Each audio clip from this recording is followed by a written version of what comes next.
Hey everyone, welcome to The Explainer. If you're looking to cut through all the noise and hype right now to truly understand how artificial intelligence is actually going to reshape our everyday lives, you are absolutely in the right place. Today, we're unpacking a really fascinating panel discussion that was hosted by the BBC over at Imperial College London.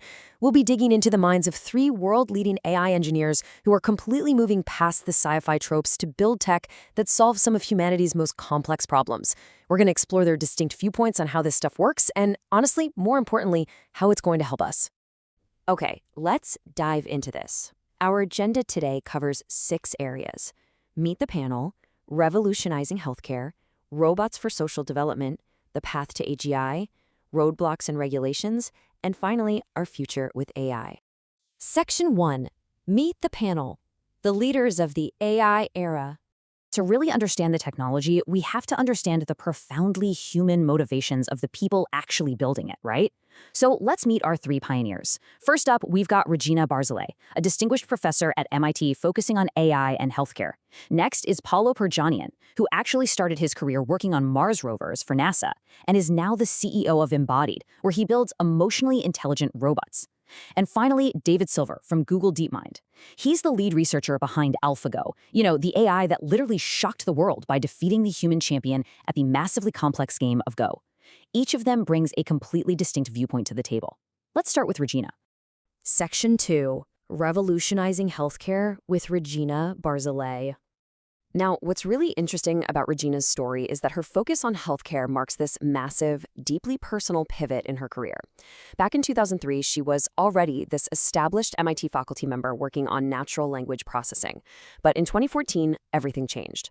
She was diagnosed with breast cancer. She went through treatment at Massachusetts General Hospital, which is for sure one of the best hospitals in the US. But despite being at this world-class facility, she was completely stunned to realize that cutting-edge AI, or even basic IT systems, honestly, were just absent from her diagnostics and treatment. That realization completely shifted her life's work. Now she focuses entirely on using AI to predict cancer and discover life-saving antibiotics. This quote right here perfectly captures her shock. I mean, think about it. Massachusetts General Hospital is literally one subway stop away from MIT, yet the technological gap was just massive. That frustration drove her to develop an AI model that she eventually applied to her own past medical records. And get this, the AI actually rediscovered her cancer on an old mammogram from 2 years before she was officially diagnosed. It was this tiny spot that was completely invisible to the human eye. So, let me ask you, have you seen AI being used at your doctor's office lately? Probably not, right?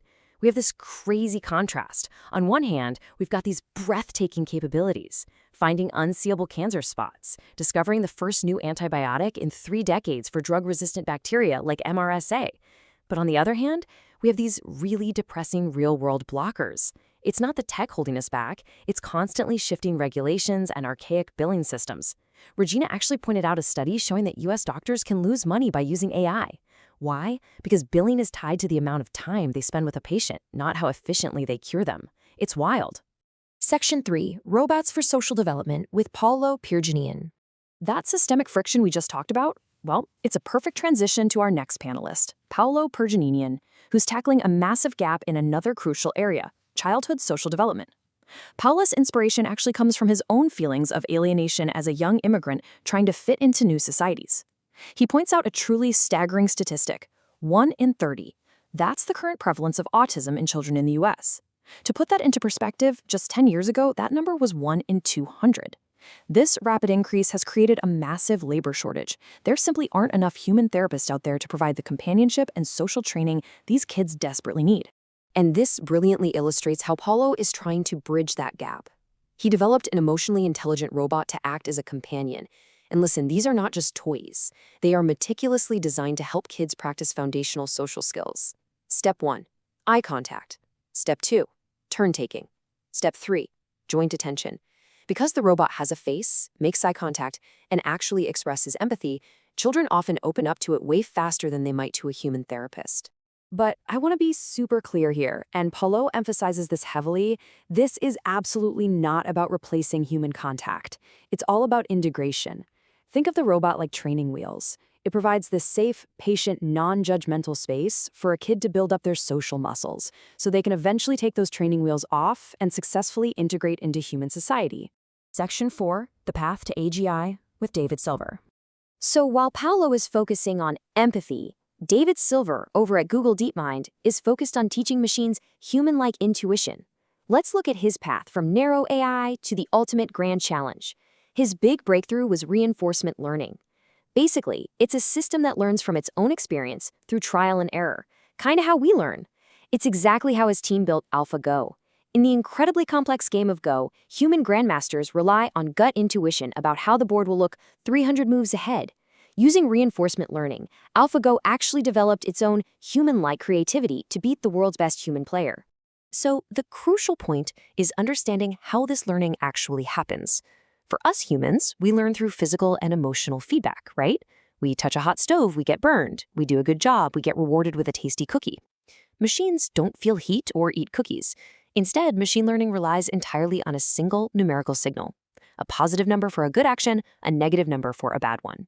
And David points out that this one single number has an enormous amount of power to drive incredibly complex behavior. Which leads us to AGI, or Artificial General Intelligence. This is the idea of a system capable of approaching pretty much any diverse problem with high-level intelligence. Just like a human can choose to learn to be a chef or a pianist or a scientist. Now, David is quick to clarify that AGI is a spectrum. It's not going to be this sudden overnight event. We're going to reach it over many years, and it's going to require several major scientific breakthroughs. Section 5, Roadblocks and Regulations. Naturally, as we start talking about systems with this kind of unprecedented power, the conversation has to shift to safeguards. During a really cool Q&A session, an audience member asked a super vital question. Should we heavily regulate the development of AI? Governments everywhere are incredibly anxious right now about the pace of AI, fearing misinformation, job threats, all of it. So the panel explored this, and they actually offered some very nuanced and even conflicting views. From Regina's perspective, delaying AI implementation actually costs lives. She feels that because we are too bogged down in red tape to effectively integrate AI into hospitals to fight incurable diseases, that delay is actively causing patient suffering right now. On the flip side, Paolo looks at this from a global security angle. He points out that AI is a strategically critical technology. So if one nation decides to regulate and slow down its AI development, well, adversarial nations might not do the same, right? That could create a really dangerous imbalance of power. And then David added another great point. Regulation just can't be a one-size-fits-all recipe. The way you regulate a medical diagnostic tool has to be completely different from how you regulate a conversational chatbot. Let's move to Section 6 and see how this builds into our future with AI. Despite all those regulatory hurdles, all three panelists were actually deeply optimistic about the tangible benefits coming our way. And a teenager in the audience asked this brilliant question that really got to the heart of it. As AI develops and does all the heavy lifting, are we humans going to become dependent and just stop learning? It's a genuine fear. If the machine knows everything, why should we even bother? David Silver offered a deeply hopeful response to this. He envisions AI not as a replacement for our brains, but as the ultimate assistant teacher, one that understands exactly how to help you, personally, learn more. And we're already seeing this kind of symbiosis today. David talked about how the musician will.i.am uses AI to write music way faster. And Regina shared that, as a non-native English speaker, AI helps her write academic papers by handling the grammar stress so she can just focus entirely on her core ideas. And the immediate applications coming down the pipeline are just incredibly diverse. The panel listed some amazing stuff. Paolo expects that within the next decade, we'll have emotionally intelligent robots providing assistive care for the elderly, helping them cook and live independently. David's team at DeepMind is literally working with Liverpool Football Club right now to optimize their sports tactics on the field. And very soon, AI could allow anyone to generate complex software code in mere hours, just by talking to it in everyday language. It's proving to be this incredibly powerful tool for enhancing human performance. Which brings us to our final thought for today. Paolo posed this incredibly provocative scenario. If minds like Isaac Newton or Albert Einstein had access to these AI tools, rather than having to do literally everything by hand, imagine the sheer volume of discovery they would have achieved. This technology is a massive force multiplier for human creativity. So the real question isn't whether AI is going to replace us. The question is, Equipped with the most powerful tools in human history, what will you accomplish? Thanks so much for joining us on this explainer. Stay curious, and we'll catch you next time.